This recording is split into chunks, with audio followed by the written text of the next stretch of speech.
here, and I'm going to show you guys the basics of Davinci Resolve. So I'm going to go ahead and open a new project,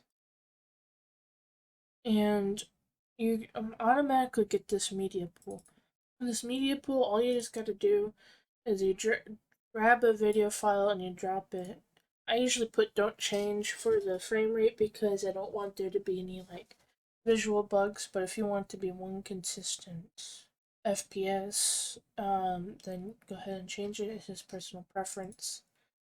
You can also go ahead and put other stuff in here, like your intro, your outro, and your overlays. And you can just drag and drop them into your timeline, just like that. And then you go to the next tab, which is the edit tab, and there's so much you can do here. And you also have this media pool up here. If you don't see this, there's these tabs, media pool and effects. Click those and these will show up. There's a lot here that can be done. Like, let's say you got your clips up here in your media pool. You can drag and drop them into your timeline. And you can even drop them on top of your timeline. And you can also add more than two videos. So it says video 1, video 2. Let's say I want something up here. You just drag up here and it will give you another line for you to put stuff. And you can also add music into this media pool. Let's say I want to go and put, I don't know, campfire song or something, I don't know. We drag that in there and we can readily just drag this in, and you can have a third audio path. So you can have multiple audio paths and video paths. You also have the video transition. So let's say you want to do like a transition from your intro into your next frame. It's kind of abrupt. So what you would do is I'm just moving this so I can see better. You would put this kind of like where you would want it, and if you want to see what they look like, you can just hover over it and just move your mouse along, and it will play what it'll look like basically over your clip. And there's a lot of options here, and down here these fusion ones are more advanced, and depending on your computer will kind of have a rough time kind of like playing these as you play the videos. So it'll be kind of laggy if you're doing a test play, but when they are fully rendered, they will look just fine. It might be also that these videos I record are in 2K. And then down here you have even more advanced, like Burnaway. This one, DCTL, I think might be a premium one. I'm not sure. I'm not sure what this one does, but at any rate, you can just drag the one you want and you put it into place. And if you don't see the little white box, all you need to do is come over here. This is what increases and decreases the zoom into your timeline so you can see better. And then you get this little box here. Usually you can add this into between two parts. At least if you have a cut, like let's say I put cut here, there's like a split here in the same clip here. So I could do cross dissolve in between. But in this right here, I usually do circles. I can only put it at the front or beginning, not in between. And then if I play it, I have the circle. And this isn't really going to show up because, I mean, I haven't really done anything to, like, there's not really any kind of movement, so you're not really going to see anything unless I do something else.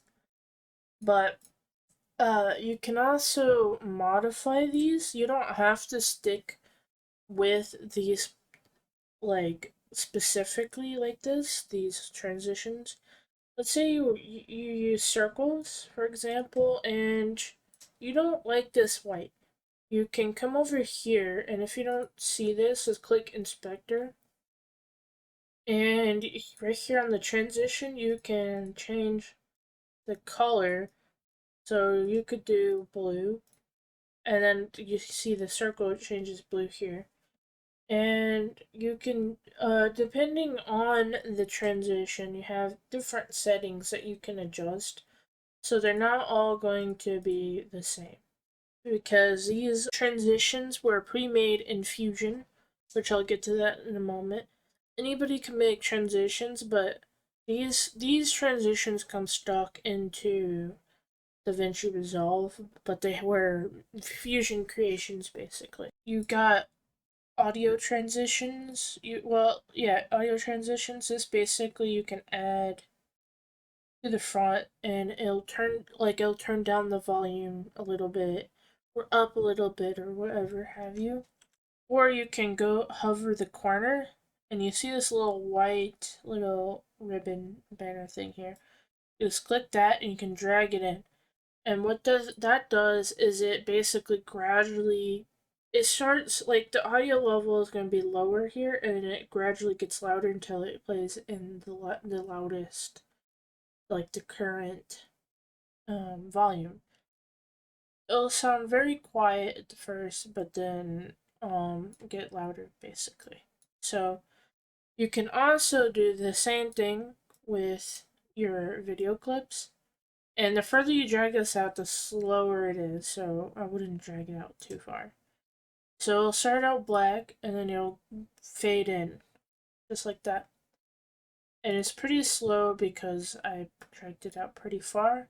You also notice my little animation here. It's pretty slow. It's kind of weird. And what I do, it's because I had some struggles. Since I made this little animation in Blender and exported it, I had struggles with getting the correct FPS. So what I do every time is I right click it and I can change clip speed. And if you click Ripple Timeline, it adjusts the timeline to the correct size.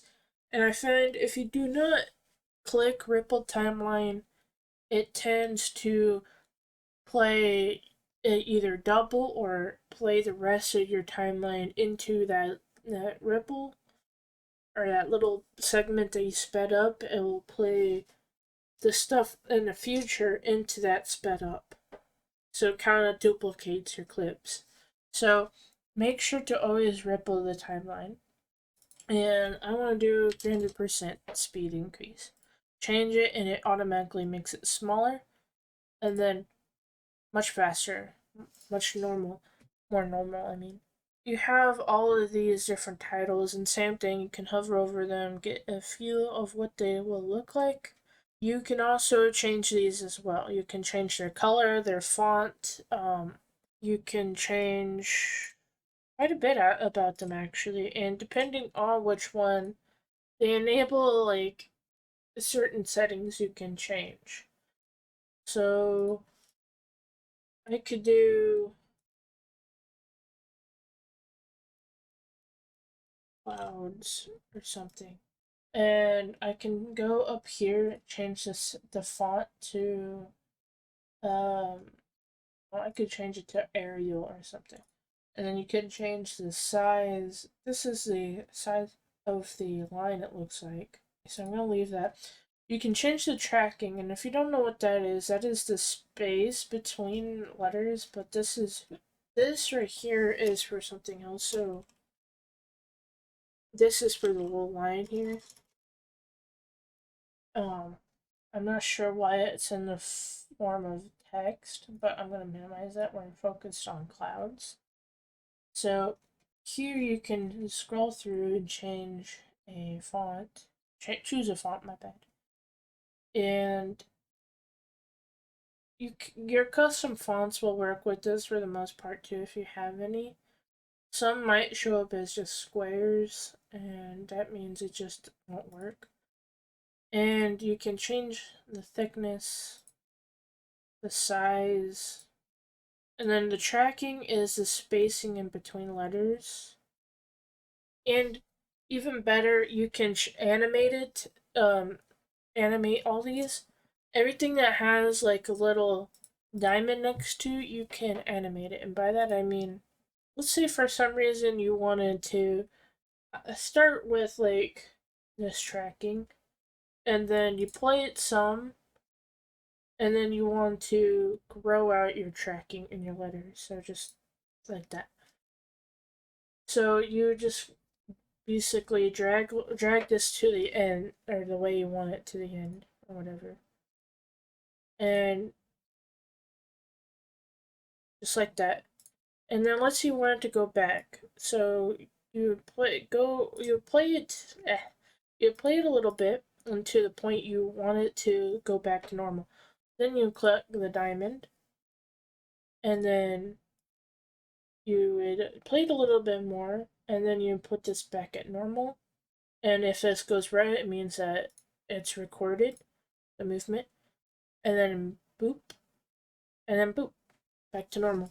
It's a little funky because I've like already messed this up, but normally it looks much better. Actually, kind of still a little bit messed up, but regardless, it can change all kinds of stuff about these titles. You can also animate your screen here. So let's say you wanted to zoom into, like, let's say that cursor right there. You want to zoom into that. So let's say you want to start in your normal default screen size. You just check these, zoom and position, and then you would move this to the a little bit ahead, and click these again, and then a little bit ahead again, but not too far because you don't want it to be too slow. And then you can click and move your mouse to the side, and it zooms in. And these will be chained to keep it um, consistent both X and Y axis. Otherwise, it's gonna be wonky. And then the position, you can drag it as well and move it to the side. X is left to right, and Y is up and down, so you can bring up the Y. And then it zooms into this little corner here, so you can see this corner easier. So then if you want to see your little animations, you click this diamond down here, and you see these little diamond spots here. Those are your marks. So it zooms in, and then you'll leave it, play to the point you want to change it back, basically. So let's say I wanted to leave it to the size to this point right here. So I would check these to keep it here, otherwise it'll move all over the place. You don't want it to move out. So keep it still into this corner up until this point. So then now I move it a bit past, and then I put this at the default. So you'd only need to put 1 on the zoom, 0 here, and then 0 here. That takes you back to your default screen.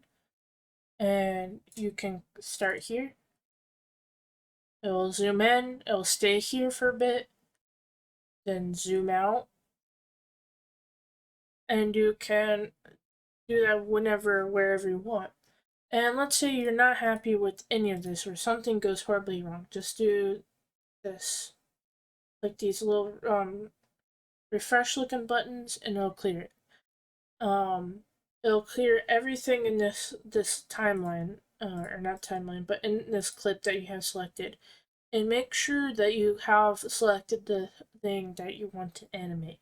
So if you wanted to animate this right here, but you're selected on this, it's going to put the animation on this and not this. So that's something to keep in mind. Let's say you have multiple clips, and or you recorded with multiple clips, and these come bunched together usually. So you would right click, and then you would unlink. I've already unlinked them, so it would just basically relink them. And then you can hit Control X to delete that. Do not hit the delete key because that'll just delete everything. You can do a Control backslash to put a cut into your timeline. You can either do a cut here, and if you just want it, like let's say you just want to cut in your video, you would click the clip and then hit Control backslash, and you have a cut here. Or if you want to splice it down the clip and the like everything across the board, you would just select everything just by clicking off, and you hit Control backslash, and then you have this little line here. You can also even play things in slow motion the same way you do the speed up. You just go under 100, so I could do 50. I increased it. Just to note, if you don't want this to look too janky, there is like a trick and to make it not look so janky, and that is retime and scaling. So if you go here, up here, like I changed this to 50, and if you go here and come down to retime scale and scaling, if you put this top option to optical flow, it'll make this a lot more smoother if it looks janked up, basically. So let's say you wanted to add a drop shadow to your text. Let's say you have this text, you want to want some drop shadow behind it to give it more depth or to differentiate from the scene. What you would do is you would go to effects, you would go to open effects rather, and then you would scroll down until you find drop shadow, which is right here, and then you would drop it on top of the text. So here it is right here. You can see the drop shadow, and if you don't like it how it is by default, you would go up here to effects, and you can change the strength, the angle in which it drops, the distance, how much blur it is, the color opacity, etc. And there you would have it. And if you want to favorite something, you just click the star and it'll put it down here in your favorites. And you have all kinds of filters here that you can use. Some of these I'm pretty certain that are premium. If they to know if they're premium, it usually does this Davinci Resolve Studio overlay to it, just like this. And if it does that, that means you cannot use that one. But most of these you can use for free. You have audio effects that you can put in, VST effects. Oh, I think that's from V-Plugs. That's something I have for OBS, but it also works on DaVinci. So that's the basics of the stuff down here. And you can do all kinds of stuff up here. You can put effects even on your, or filters even on your videos. So you just drag and drop them, but you would need to cut out the section you want to have the filter. Another part I almost forgot to add was you can also adjust the audio clip by going up here and go to volume, and you can increase and adjust the volume. And you can also right click normalize audio level, and you have like True Peak, Netflix, and all, and you can like keep render it till it be like a more consistent volume if your volume keeps changing. The next would be Fusion. There's so much you can do in Fusion. You can make overlays, you can make titles, you can make little animations. So like let's say you have pictures that specific pictures you want to bring in, you can do that here. I'm not gonna show you guys how in this video at least. I'm still kind of a noob at this, but I have used it before. I used it to create this, which I created entirely in Fusion, other than the images, which are these icons. Everything else was created in here. And it's something like this is pretty easy to do, but some things are going to be harder, and it can be a little bit tricky, but especially if you do multiple things. The next tab is basically your color management. You can adjust your colors. If you look at the overlays here, you're changing color. This is if you need to do color correction on your videos, if you're doing big camera. I don't do big camera, so I don't really touch this stuff here. And then you have the Fairlight tab, which is basically your auto editing, or audio editing, my bad. If you don't have the mixer, top right, click mixer. If you don't have your meters, click meters. And you can add in effects, you can add equalizer, you can denoise, dehum, de-esser, you can change pitch, you can add reverb, you can do all kinds of stuff, and you're not limited to just one, you can do multiples. You can suppress out or cut out sound at a certain decibel. Let's say you want to cut out something 20 decibel. You can turn all these on and it'll cut that stuff out. Um, I can't tell you explain this in depth what this all does because I'm not really, it's not my strong suit. I don't know very well. But you can play with it and get the kind of sounds you're looking for. You can change these knobs.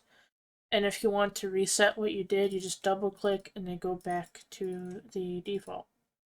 And yeah, you just change these dials and you can change all the settings. You can also double click the equalizer and you can take out or add volume, sound, or whatever into like a certain area. I can't explain this very well, but you just play with this and you can get whatever kind of sound you want or make your cell sound a certain way, and you can add or remove bands too, and it's the same thing. Double click to reset these, or you can click this to reset everything. um you can add pan, which I think will allow you to go from left ear to right ear. I don't know if you can like time it so like one part of the audio is left, the other is right. I don't really know how to use this tool, so can't really explain there, but I can explain denoising. And basically you can do dehiss, you can do derumble, or both, and then you can reset and go back to like dehiss. And you can do auto, or if there's like a specific area, you could do manual, and you hit play, learn, and it adjusts, and then and then stop learning, and it'll leave it there. If you do these denoising or dehissing, you might want to use equalizer to add like some of that lost depth, sound depth back in, if that makes any sense. And once everything's all said and done, you come to the delivery tab, which is the rocket ship. And you can do like YouTube, Vimeo, Twitter, Dropbox, and you can make it even automatically upload to those. But you have to like log into those accounts and set it up there. I usually just go to like custom or YouTube because I'm only doing YouTube.